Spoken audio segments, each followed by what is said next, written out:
السلام عليكم ورحمة الله وبركاته. أنا مش هجيب القطع كله، أنا هقول بس إن إحنا وكلاء لماركة ريفاين في مصر. والمنتج اللي شغالين فيه ريفاين اللي هو ده أهو. حضرتك تمسح الكيو ار كود ده أهو، يجيب لك الكتالوج بتاعه، تيجي على صيغة التعريف تبص تلاقي مكتوب ريفاين، الموديل بتاعها اي اتش 721. موديلات ريفاين اي اتش 721 مكتوب هنا الميموري بتاعه، لأن ده اللي بندخله، ده اللي بناخد بيه الإفراج الجمركي. المنتج اسمه ايه؟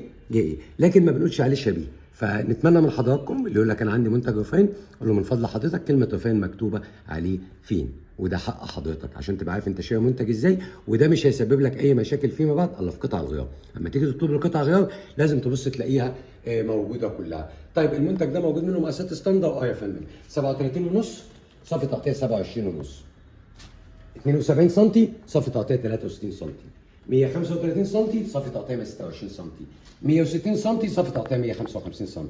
موجود الحمد لله كل قطع غياره، موجود عندنا الباسكت بتاعه، موجود كل طلباتك ان شاء الله. نشكر الجميع ونتمنى نكون وضحنا فرق بسيط جدا في منتجاتنا. نتمنى للجميع التوفيق. شكرا.